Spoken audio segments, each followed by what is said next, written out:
Hi, this is Kerry Artek with Wicked Stocks, bringing you your daily Tesla report for Monday, May 22nd, 2023. Before I jump through all the charts like this one, just want to encourage you to please click like if you haven't already. It helps us out a great deal in being found on YouTube. Also, become a Wicked Stocks YouTube channel subscriber. You'll be provided notification each and every time new content has been uploaded. That includes the daily Tesla and daily Apple reports and the occasional free stock pick we put on YouTube. Speaking of stock picks, at wickedstocks.com, you get two individual stock picks every week in the video format that you're watching right now. Last week was Wynn Resorts, Taiwan Semiconductor, two every week that you never see on YouTube. Also included in that subscription package, beyond the two individual stock picks, are daily analysis in the Triple Q, daily analysis in the SPY, weekly S&P 500, weekly NASDAQ 100, and weekly analysis in the long bond ETF, the TLT, all for a very reasonable monthly subscription package. And we offer a 5-day free trial that goes with it. So if you don't like what you see after 5 days, you can cancel your subscription and it will be no cost to you. So check out wickedstocks.com. So here we have a weekly chart. Excuse me, I'll mention that the 192.40 channel top has been considered a 1 to 2 month target following a test 4 weeks ago of the channel bottom that is presently at 147.48.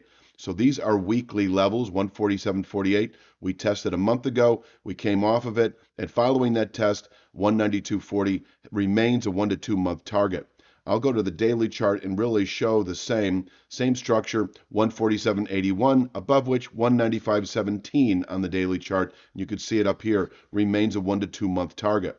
On the way up, 2 weeks ago, we settled above a descending 1/3 speed line that is presently at 158.69. That is weekly support. I don't expect to see that this week, but if tested, can contain weekly selling pressures, and above which we are anticipating the 195.17 level as a completed 2 to 3 week objective. We are 2 full weeks into that. No, I'm not going to hold myself to 3 weeks. It's just that I like to, I enjoy the timing of events as much as the event itself. So the event is the testing of 147.81, then anticipating the channel top at 195.17 within 1 to 2 months. We're 4 weeks into that right now. And then the other event, the confirmation of that really, the buy signal above 158.69 that happened a couple of weeks ago when we were in the 160s, and that narrowed it to within 2 to 3 weeks. So here we are. And along the way, I can show this, we do have a respectable 4-week channel top that actually contained last Friday's highs. This today, Monday at 183.02. So you can see I've got this formation as our 2-star support and resistance. Now, this formation may actually contain weekly buying and weekly selling pressures. It's just that within the confines of still anticipating 195.17, I really don't want to be an aggressive seller at 183.02. But if you are an aggressive trader, you can certainly sell 183.02, not just for the day, not just into midweek, which is kind of what I'm seeing right now, but perhaps for the week itself. Because certainly holding below 183.02 allows the market to fall back to 167.97 and climbing daily over the next 3 to 5 days. So I could have just as easily made these 3-star levels, but I'm keeping them 2-star because I don't want to overemphasize them in the midst of the 195.17 objective. And in fact, if we were to close today above 183.02, I think by Friday's close, excuse me, we should reach our objective at 195.17, which is once again on the weekly chart at 192.40. And you can see them both up here. So yes, closing above 183.02, I think we're just 3 to 5 days away from reaching 195.17. Now, working our way down today, holding below 183.02, we did test this area last Friday, does allow 173.43. And I say allow very specifically because I don't see any sign of weakness right now, other than the fact that the market is sort of pushing its head, if you will, into this 183.02 short-term ceiling. And so there's certainly room for the market to fall back, excuse me, to 173.43 today, where we can bottom out on an intraday basis, potentially for the day itself.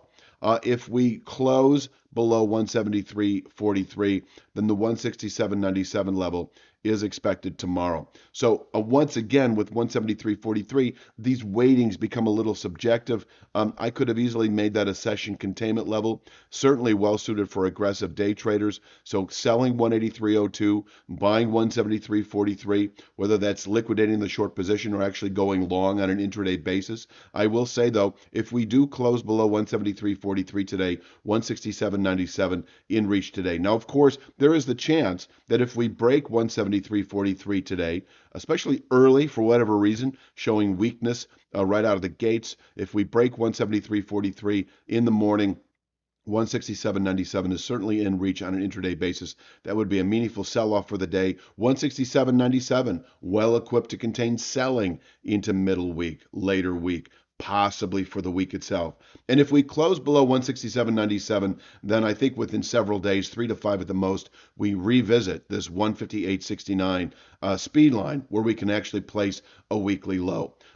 So in terms of the 3 to 5 day swing trade, I think it's very well defined here. Selling 183.02, buying 167.97, and going long at 167.97 and selling 183.02. I'm not expecting necessarily a picture perfect containment inside this structure, but I've seen it before.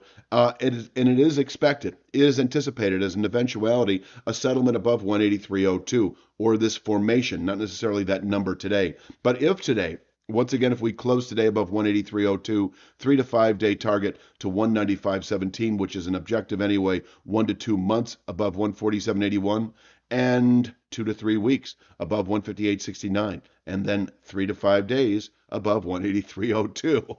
So the 192.40 to 195.17 area. And once again, we've got, sorry, wrong chart. We've got 192.40 on the weekly chart, same exact formation, but on the weekly chart. This zone can contain buying through the rest of May and quite possibly through June activity. This is a significant channel top, and we can just as easily fall off here back to support in the upper 140s within a month or two of doing so. Now, I wouldn't expect as much. But I certainly will mention that once we test the low to mid 190s, you can liquidate any out of the money calls you may have purchased over the last month or two following the signals I've already mentioned. And you could reach for 145, 150 out of the money puts that don't expire for at least several months. That is a real possibility. In terms of longer term bullish continuation, where Tesla just shows a significant rally as we move into later year, I don't see that materializing unless we can close above the 211.85 longer term channel top. And you can see that inside of that is a pretty well defined bear trend that has been in existence now for the better part of a year, actually over a year. If you go from the actual highs that were put out, I think that was December of 21, if I'm not mistaken. So I don't expect to see 211.85 anytime soon, but I will say that if we settle any day above 195.17, you've got 211.85 here as a 1 to 2 week objective. The 211.85 level able to contain buying into later year, possibly the year itself, and if settled above, should mark a good low through the rest of the year with aggressive gains than anticipated as we move into later year. But I don't want to waste my breath on that just yet. Click like, please, and subscribe, and check out wickedstocks.com. Be back tomorrow with Tuesday's Tesla. You have a great day.